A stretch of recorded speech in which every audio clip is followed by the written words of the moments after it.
Hello, everybody. Welcome, everybody, once again to the Jozabad Podcast, episode 14. We got Dr. Romeo Benavidez, published author and professor. Welcome. How are you, Dr. Benavidez? Hey, Jozabad, I'm doing good, man. I'm just here enjoying my time with my little one. I just had a baby, a week old, so I'm excited about it. I'm spending some time with her, doing some family time, man. That's the number one thing that you want to do is remember that your family comes first, right? You have God, then you have family, then you have work. But make Awesome. sure that you take care of your family. That's one thing that I strive, and I'm always telling everybody that I'm around. Family comes first. You got to take care of them, and that's something I'm doing right now. I'm working with my family, being here with them, just taking care, changing diapers. Welcome to fatherhood, right? I mean, this isn't your first baby. Am I correct in saying that? No. This is my third one. This is your third one. Congratulations, man. Thank you. Congratulations and enjoy that fatherhood. Dr. Romeo Benavidez, published author, professor. Um, Dr. Romeo Benavidez. Welcome once again to the Jozabad Podcast. And we'll start off with, hey man, how are you enjoying in fatherhood, man? You know what? It's one of those journeys that it doesn't matter if it's the first one, second one, third one. Every single time it's a little bit different, but you enjoy every moment. And one thing that I don't hesitate to always tell my son, he's 17 years old, and I tell him when you're ready for fatherhood, when you get in there and you become a dad, don't just be that biological father. You take it on and you go full force. I mean, you take it on and you be a man. Take care of your take, Yeah, yeah.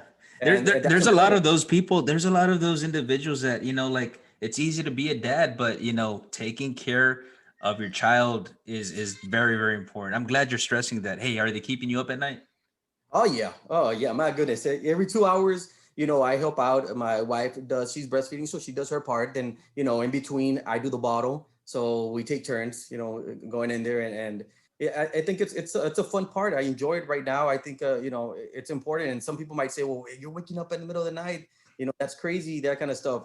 To me, it goes by so fast. It went by so fast with the first two that I Right. enjoy it. So I'm not gonna complain. I'm gonna say, this is what I wanted. It was planned, and I love it so far. It's been great.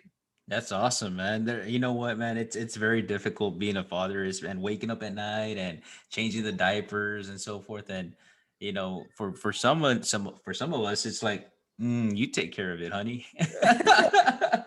No, Nonetheless, man. Nonetheless, it's a beautiful thing. It's a beautiful experience. Congratulations on that, man. thank you. So is it boy, girl? It's a girl. It's a girl. Yeah, her name's Faye. Nice. It's a girl. And it really changes your perspective. And when I had my first one I was 22 years old, the first Mhm. child that I have, and I was still going through school, still wanted to do that whole let me hang out with my friends type of thing. And but it changes. I mean, as I grow older, you mature, you start learning different tactics, different things, and you start becoming your father. Right? You start realizing like, oh, this is why my dad told me to do this that way, and all that cool stuff is coming back. And even though, yeah, I did turn into my dad, I'll be the first one to admit it, but it's a good thing because my dad has taught me is making sure that family we're always there for them. You take care of them, you take care of each other, and you place God first right there next to him. And I think that's really really important. And I talk about that in my book. As if you I don't know if you've read it already or not, but it's a short read. It's really an easy read. My first one, Memorize to Forget and Learn to Remember, that I bring some of that in there, and I also bring it in my second book as well. I do talk about a little bit about the religion and faith and leading through faith, because I think that's an important part. Part of leadership is you want to be able to serve your constituents, serve the people that you're leading. And it's important to do it in a way where you're both looking at each other in the same level. Because as you know, man, leadership has nothing to do with title, right? It has nothing to do with you being the superintendent or you being the head of the household or wherever it is that you're planning to lead. It has nothing to do with the title. Leadership can come from anyone. It's how people view you. And if people view you as the leader, then that's what you are, man. You're a leader. Yeah. Now take care of it and do your part and manage it and lead with your heart. That's what's important here is know to have that empathy and sympathize, with everybody that's around you. And that EQ is, oh my goodness, take care of that EQ. You know, you got to take care of your emotional intelligence. You know, that's extremely important as well. But that So comes let from me ask you this question, because you touched base on on thoughts and lessons from your father. So growing up, man, what was like one of the main right kid, right? I knew that it wasn't something that just popped up. I knew that I loved reading. I knew that I loved, you know, math. That's why I'm a business professor. You know, math is one of the things that I love from the very beginning.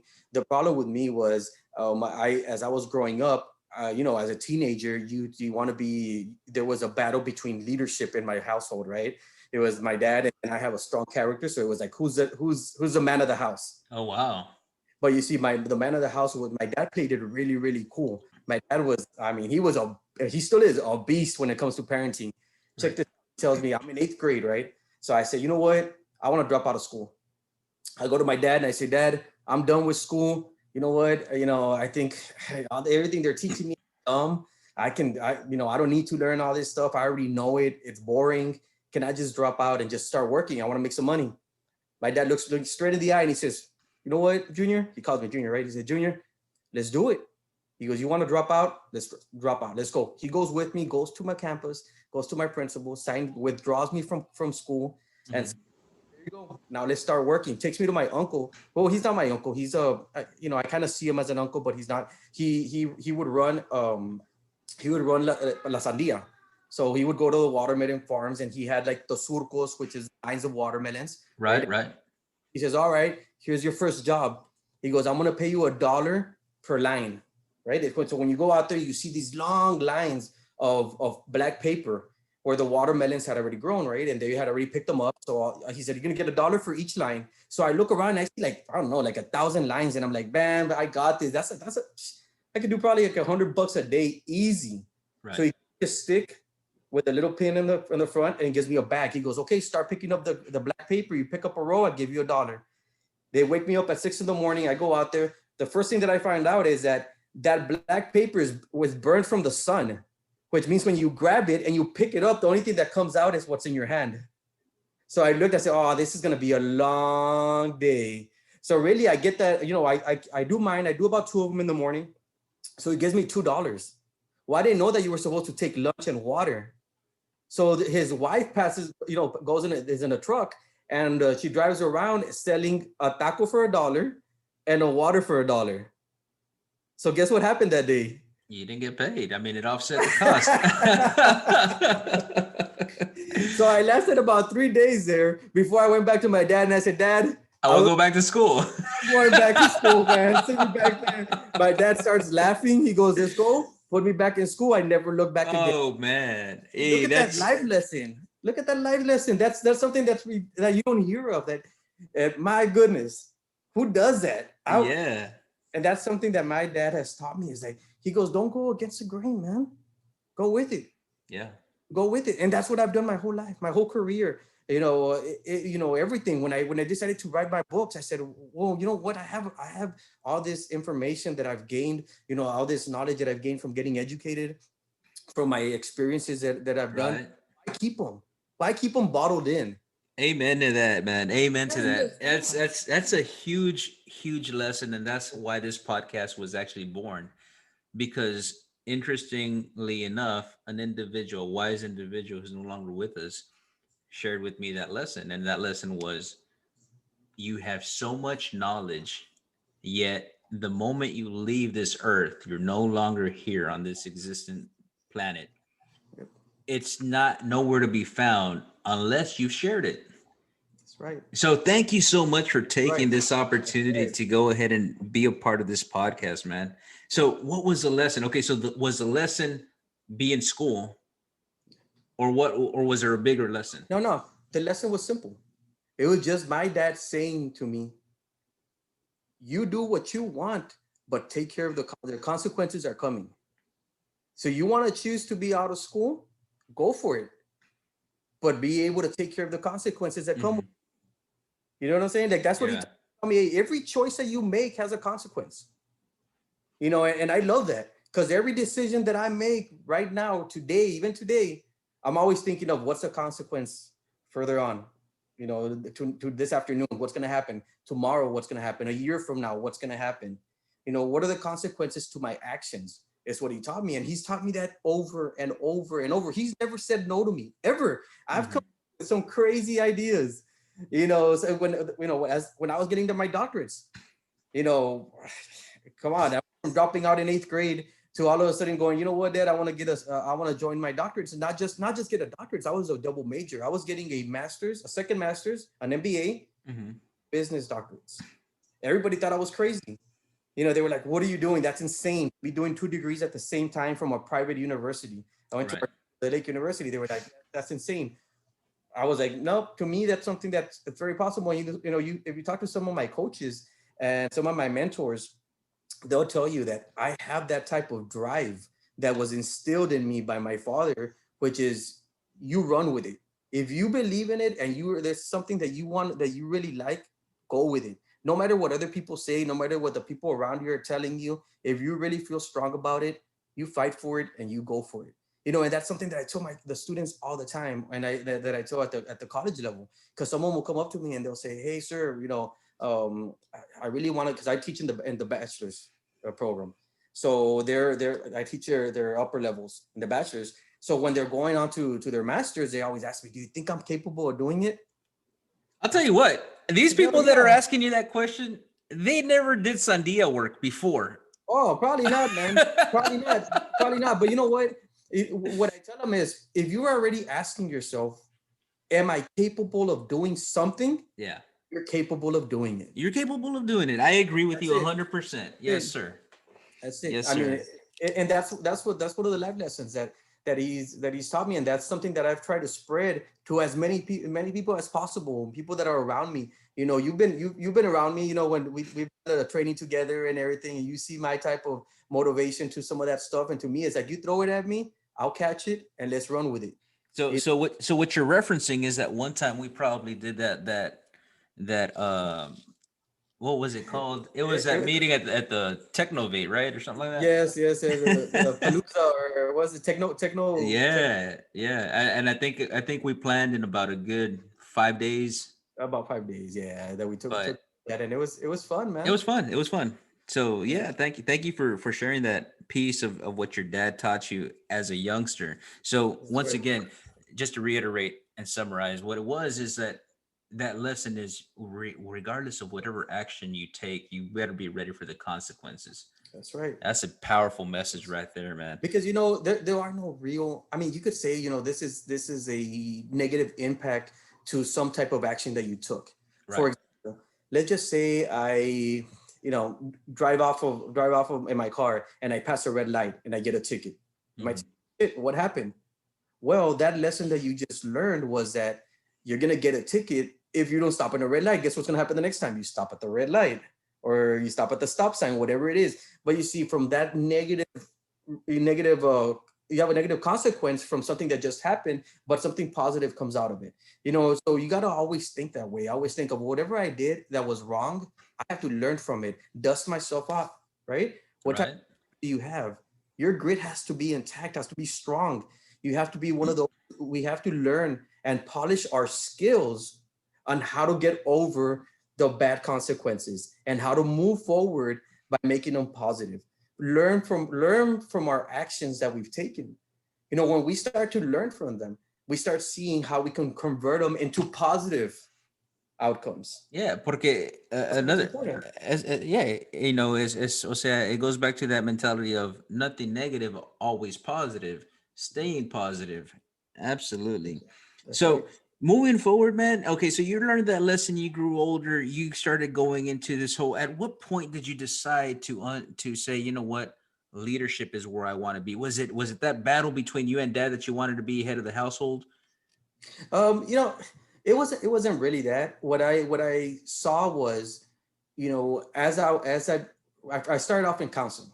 Okay. So I started up in rehab counseling, which is counseling individuals that had drug abuse issues and people that were coming out of jails and they were out on parole and they had counseling sessions. So that's where I really started my career.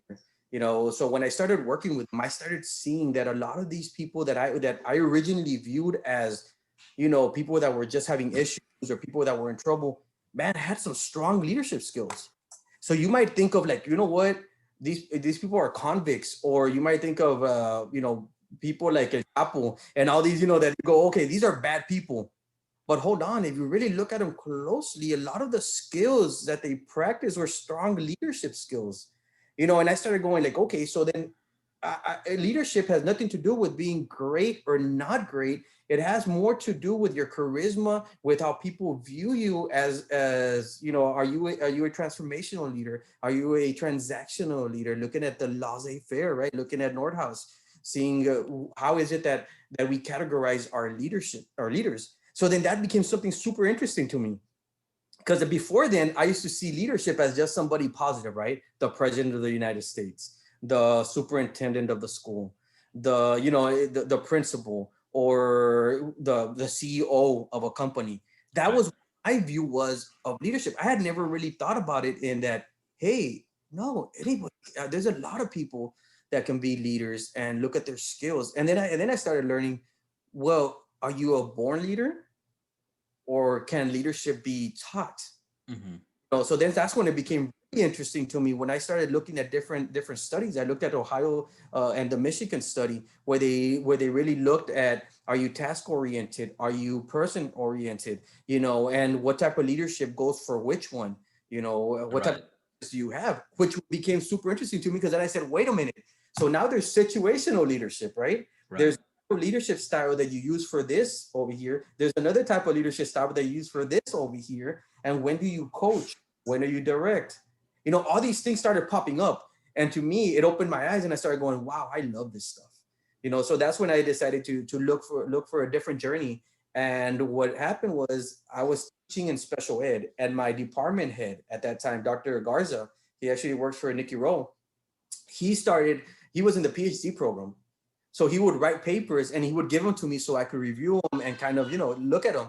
So as I was reading his papers, I was like, oh my goodness, this is gold right here. I would tell him, this is gold right here, man. This is nice what you're learning and what you're doing here. So then I got involved. He's the one that got me into the PhD program, and the rest is history. I just started buying into it, and I loved it. And that's how I ended up writing my first book, and talking about the difference between learning and memorizing, because that's a whole big issue that we have universally, right? And okay, so I'm gonna pause right here for just let me interject. I don't want to pause.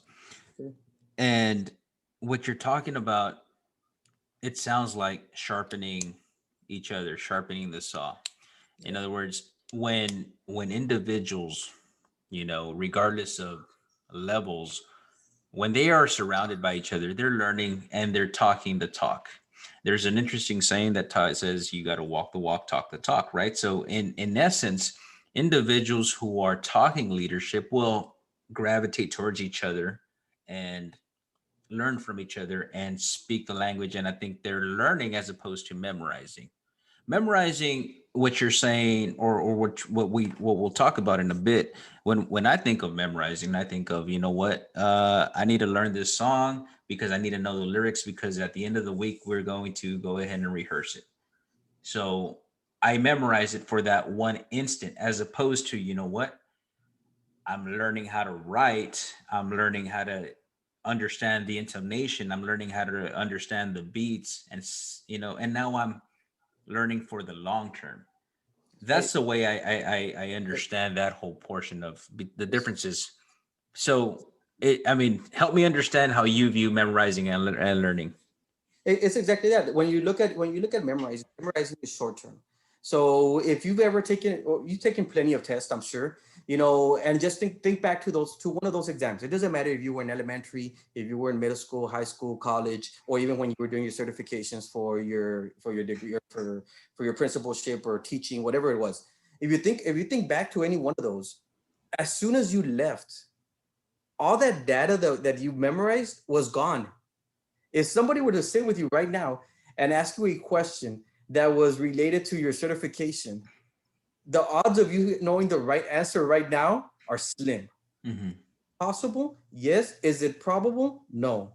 The probability of you knowing the answers are really low. right? Because you've memorized it. You stored all that data somewhere in your basal ganglia, which is a part of your brain that just takes over the short-term memory or new information that's coming in. Now, in order to turn that into for it to go into your hippocampus, right, where you store your long-term memory, that's way different. Now you're looking at how can I gain this knowledge and make a connection to it to where I've learned it forever. For example, you can think back to a prayer of some sort where you know it, no matter what happens, or writing a Bible. I'm gonna give you my prayer right now, and let me see if you Okay. know it. Okay, here we go. In 007-373-5963.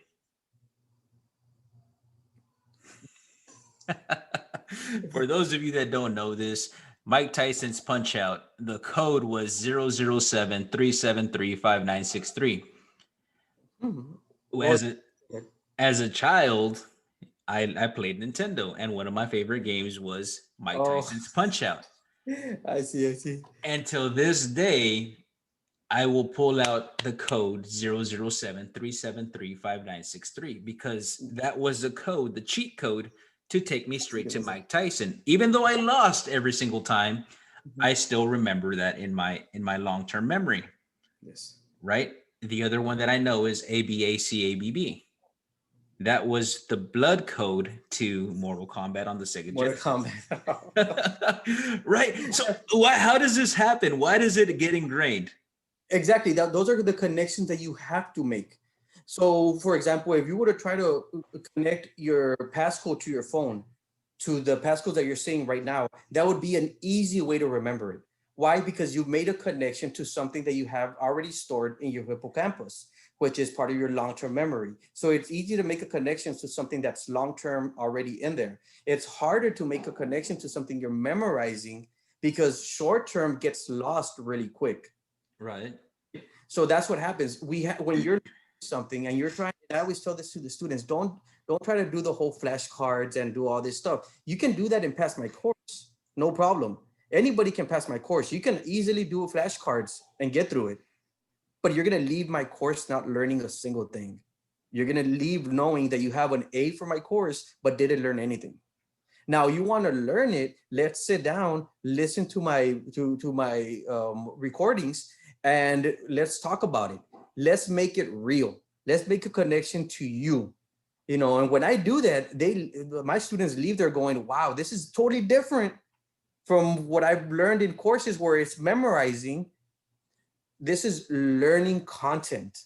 So let me ask you this. So if you were to go back, if you really, really were interested in watermelons, if you really were interested in learning the business aspect of the watermelon picking and all that, young Romeo Benavidez would have probably started talking to the manager of the field or the owner of the field, right? But it's weird, Joseph, because I've been doing this since I was a kid.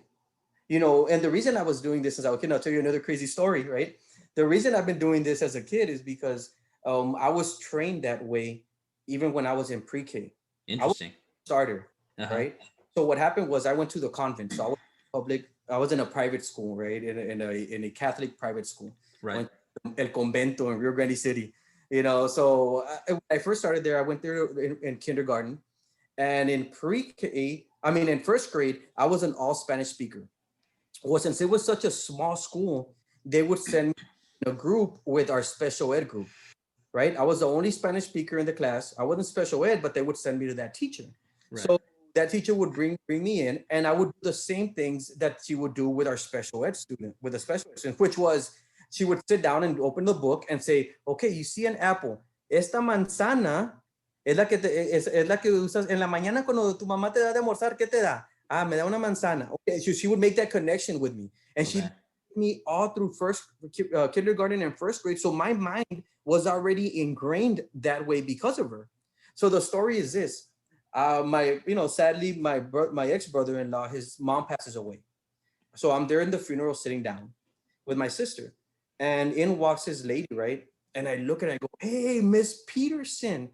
Holy crap! I I told my sister, I said, I haven't seen her since I was in first grade, kinder. And I said, that's Miss Peterson. She used to be my teacher. And my sister goes, shut the hell up. She was a special ed teacher over there. So she was, and I was like, what? I was in special ed? And she was, no, you idiot. And she was just taking you in there because that was part of the course that I was taking to be able to learn English. Right. So and it was crazy because even till this day, I see that teacher and Miss Peterson, and she knows that I'm a PhD. She knows that I'm a doctor, and she's told me of how proud she is, and how she seen me in a knowing that I was gonna be something that where I was gonna really accomplish something big in education, and because again, that's something that I had learned from a very young kid. So if you teach our kindergartners, our first graders, our second graders to learn content and not to memorize content, which is what we do right now, right?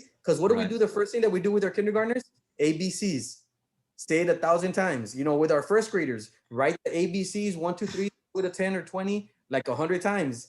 All that is part of memorizing. Right. You have to do is start helping them learn how to make a connection to each and every single one of those things that they're learning. When they learn that, you become an adult where you continue to polish that skill. And I think that's where it comes from. It comes from a very young age. And I noticed that as I got older, because I would sit down with other people at the college level and high school, and I would see where they were with flashcards, like bam, bam, bam, bam, bam, bam, trying to learn all this stuff. And I was sitting down reading the book and writing notes next to the book, writing like, if I was trying to remember something, I would write like, oh, Pizza Man, or I would write like Nintendo Hedgehog, something that reminded me of the Hedgehog. Or I was writing notes that people, when they would look at it, it didn't make sense to them. But what I was doing is making connections to what was familiar to me, so I could read and learn it. So for those of you listening out there that are parents, I think one of the biggest takeaways here that we're discussing is, well, how do we get our children to understand and learn?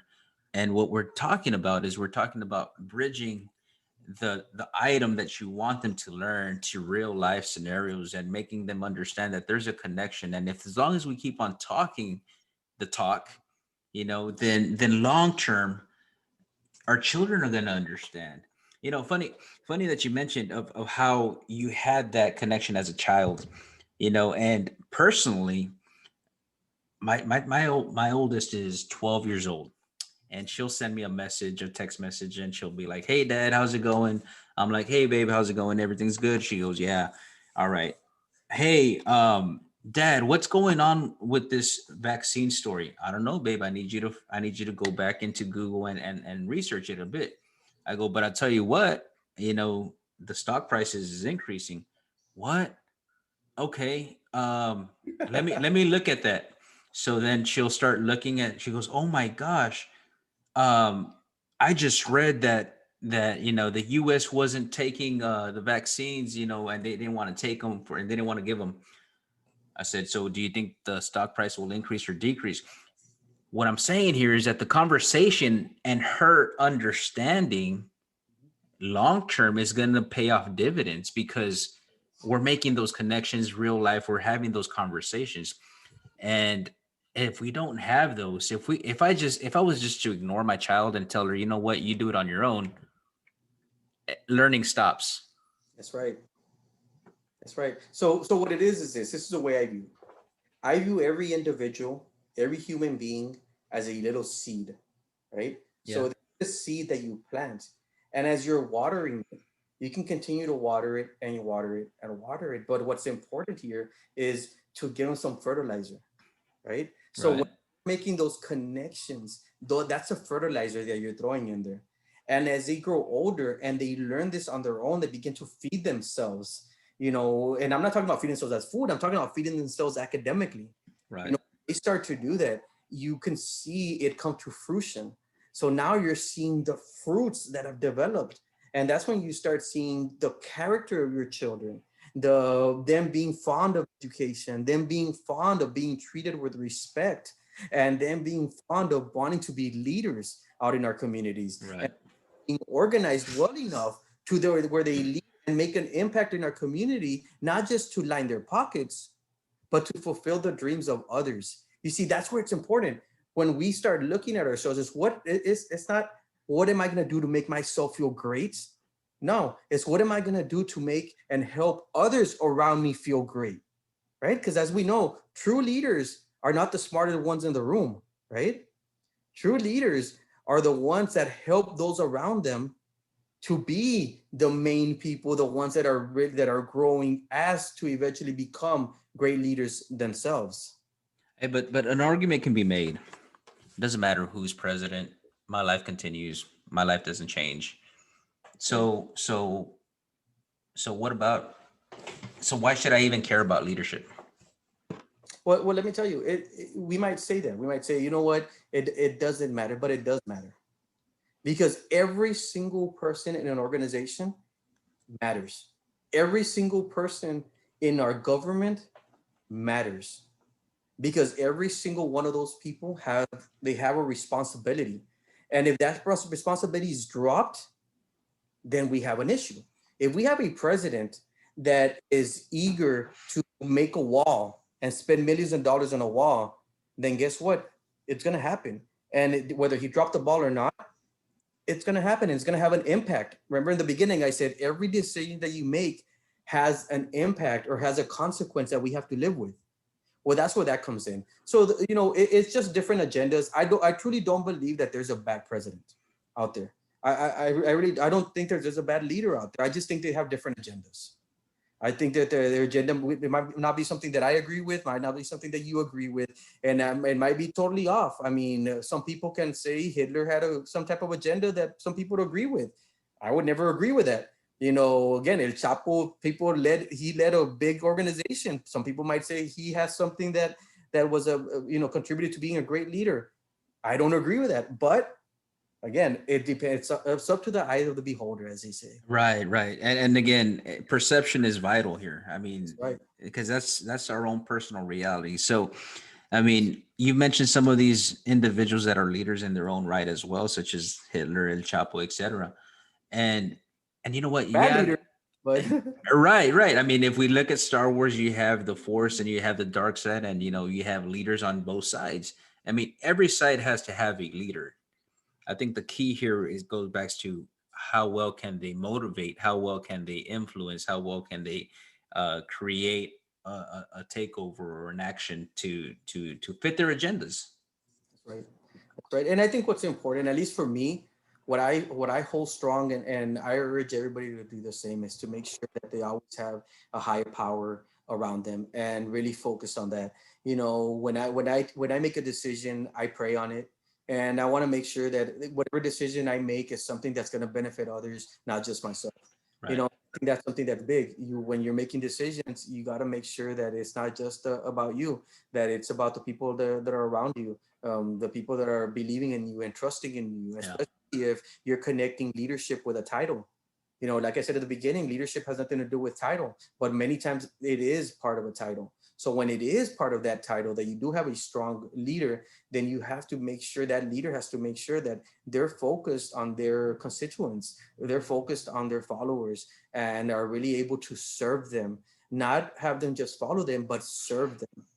And I think that's where all of this comes in is really being able to understand that part of leadership and being able to separate management from that, right? Because management Right. is a whole different ballgame. When we start looking at that, management I think it's tougher to be a manager than it is to be a leader. I mean, and to me, can you be both? Yeah, you can be both, but I think it's a tough situation.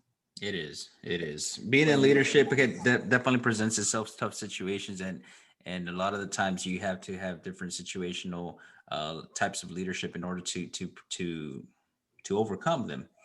But moving forward, man, I really like some of the items that you're talking about. Tell me a little bit more about your books, man. You have two books: Yeah. Memorize to Forget, Learn to Remember, and Yes. Manage with Your Mind, Lead with Your Heart. The most recent one being the latter. Yes, so again, when I first started and putting my thoughts together, I've always been the type that writes things. and so I had a couple of ideas and things that I put down on paper and all this kind of stuff. And actually, this one, the Memorize to Forget and Learn to Remember, originally it was pretty long. I mean, it was about it was almost 300 pages kind of thing. So it was huge. So when I talked to the publisher, we went back and forth, and we said, I told him I want something that people can sit down and read in one sitting. And he was like, well, how are you going to do that? What are you thinking? And I said, well, summarize all this and put it down to where I just want the main stuff. Do I still have the other one? Yeah, I still do. But when I broke it down, I was able to break it down into 26 pages or so, and this is what I love about it, is that a person can take this and in one sitting, bam, read it, no problem. In one sitting, it'll take you probably an hour and a half to read it, and you'll gain as much as you would have. It would have been 300 pages because it's summarized, Right. which is really really neat. When I moved over to my second book, I said, all right, now I can do a little bit more, and we agreed on being able to write a little bit more and make it a little bit more juicy kind of stuff. So this is different. The first one is more of an educational book, how to polish your skills as far as learning how to learn, right? But Right.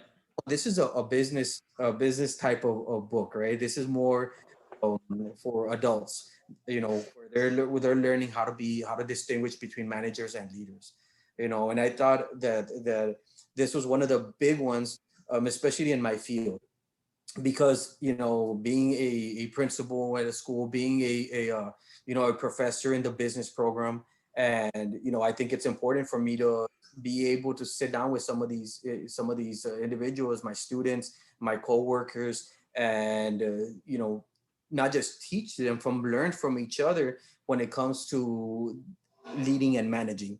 Because I've sat down with plenty of people, and when we sit down, we start talking, we can get rattled up, and we start going into like, oh, what is leadership, or what is management, and why is there a difference between both of them, and what is leadership? Why can't it just be that if you have the title, you're the leader, period? You're right.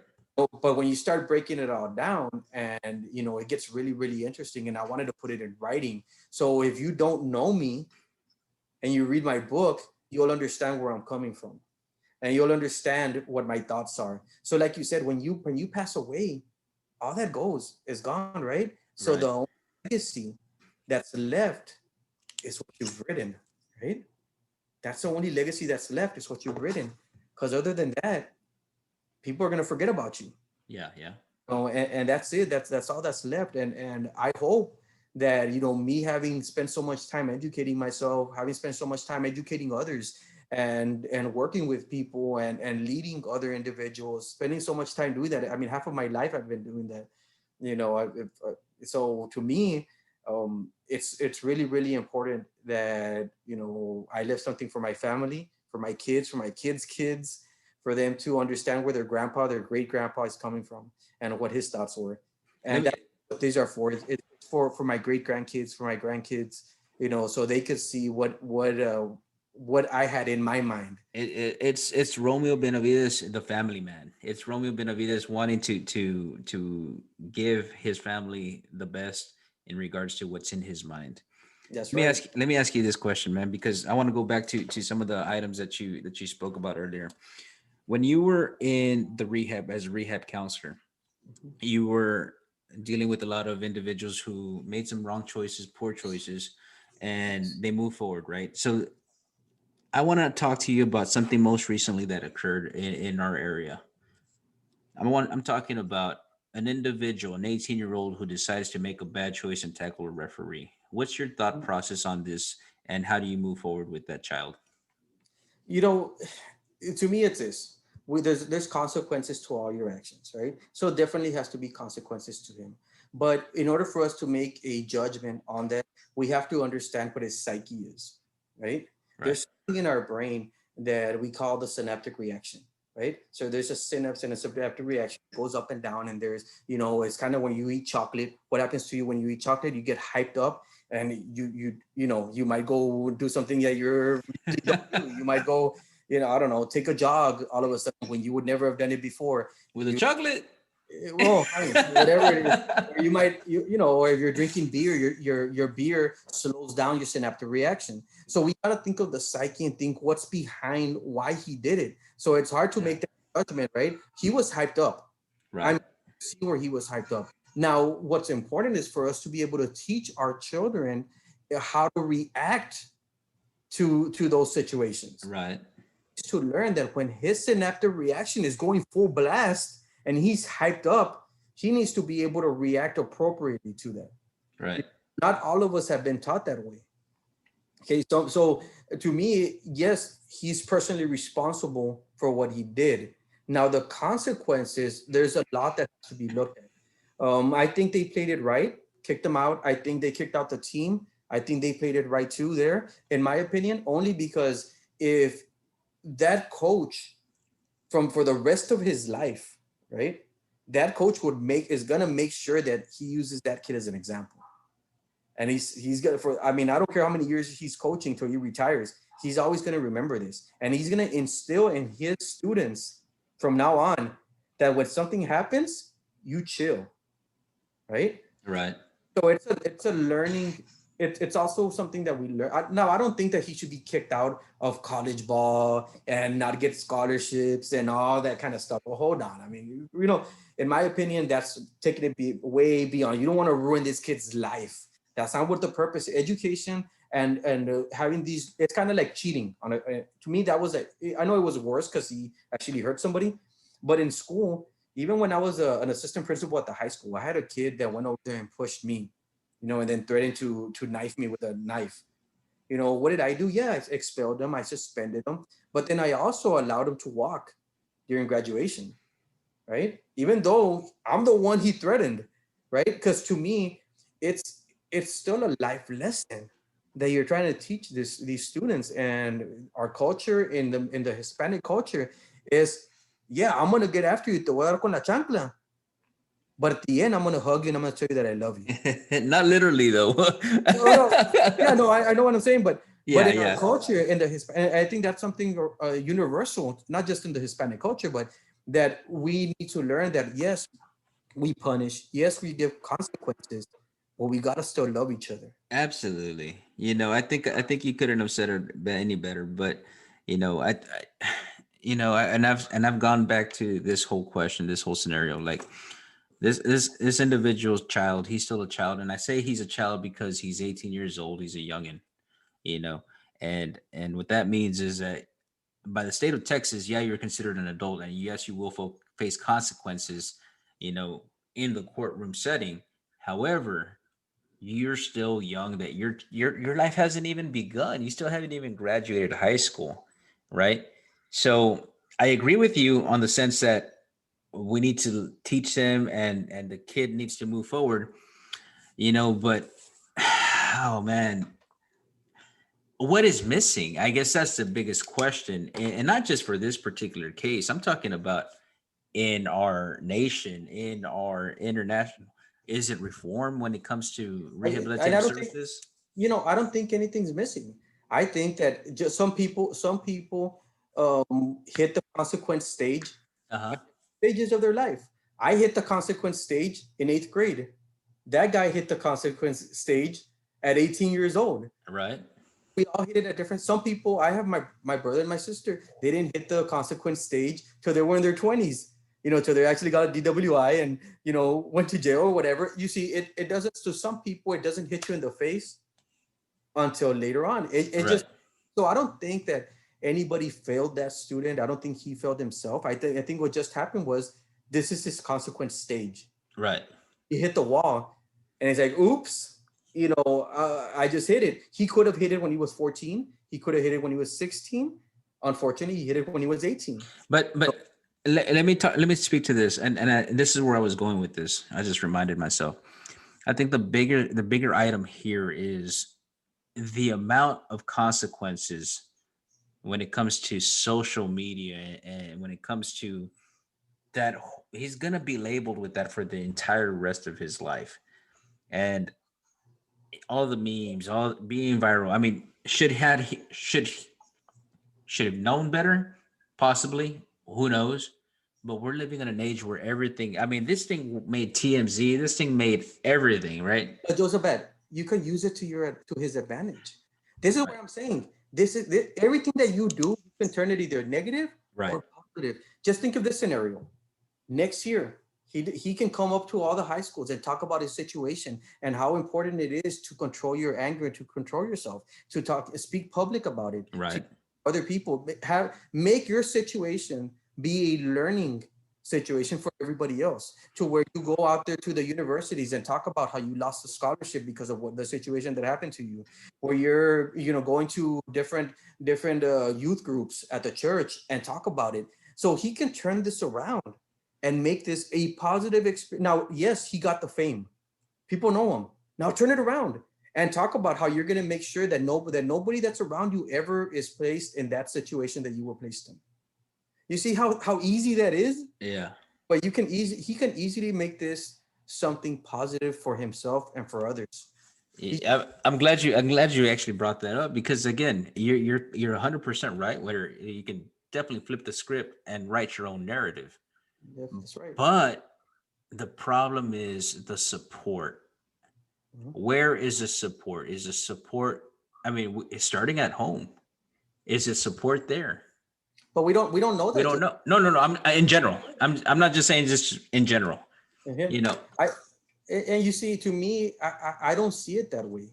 I don't. I'm not quick to blame parents ever or blame Mhm. his home support, because I've seen people that are homeless that have great morals. I've seen people that are adopted by random individuals that have great morals, that have lived with their grandmas, that are great people and great individuals. I don't see that. I think it's teaching our students ourselves, making ourselves responsible. Me as a coach, me as their principal, me as their teacher, me as just a friend, me as a tutor, me as whoever. When somebody comes across, each take that responsibility to have a positive impact on every single student Right. and teach them, and look at their skill level. With him, you should have realized that his skill level was low when it comes to anger issues. We'll work with him there. And don't let it be up to the counselor. Don't let it be up to the principal, to the teacher, to his mom, to his dad, his grandparent. No, let it be up to you. You see, when we start doing that, things change. But as long as we continue to point fingers, just remember, every time you point that finger that way, the There's other three come back. one right at you. That's right. So instead of pointing fingers, we got to look at ourselves and say, how Yeah. can we make an impact on these kids, on these students? And I think that's why I have a lot of students that have called me back after they graduate, that they're in college, and they thank me, they talk to me and that kind of stuff. And even as a principal, I mean, I don't know if you got to speak to some of the kids that would go to different schools, that I was their principal at one time. I mean, they'll always say that I treat them with respect. I treat our students, and at the college level, I do the same thing. I treat everybody with respect. You deserve it. Everybody deserves it. I don't care what you've done in your life. I don't care what mistakes you've done. I don't care where you've come from, what you've done, where you've been. It doesn't matter. Why? Because I'm going to make a positive impact in your life because I choose to do so. Parents, are you listening? No, I'm just kidding. Anybody in general, man. I think you're 100% correct. Respect is something that we all have to give and understand. And you're coming in with a brand new page, a blank page. I don't care where you came from. I don't care what you did yesterday. Today is a new day. Todo positivo, nada negativo. We got to do that. Amen. That's right. I got to also add to the point. You mentioned how your spirituality is something that is very, very important in your life. And you know what? I will add to that I've never met a leader who does not have a spiritual background. That's right. Personally, have you? No, you know what? I haven't. I really haven't. And the thing is, the spirituality is, sometimes we tend to connect it with religion, and it's not a connection It's with, not. Right. right? So when we speak spirituality, it can be anything, right? And most people, even if they see their dad or their mom or their grandma or some mentor or somebody as somebody that they look up to and they talk to, that's their spiritual, emotional self, making that connection. So that's why when I say I've never met anybody, I've met people that are not religious that are leaders, but there's always a spiritual connection. Yes, definitely. Amen. Amen. Dr. Romeo Benavides, what's in the near future for you? Um, Geez, for me, right now I'm really striving at hopefully one day, uh, first, getting my third book together. My third book's I'm already about halfway. It's gonna be more related to family, so I'll have my trilogy. It's what I'm looking at doing. I'm working with my publisher right now. I got about another 2 years to write it. So hopefully I'll be done with that one. Then, work myself up to eventually retiring as a superintendent is something that I strive for. Now, if I get there, great. If I don't, I don't. But it's something that I've tried for. Other than that, academically, I've lived my dream. You know, uh, everything else, family wise, I've lived my dream. I have my beautiful wife, my three children that I love, that I adore, my parents that I communicate with, almost on a daily basis, my brothers and sisters that I communicate almost on a daily basis.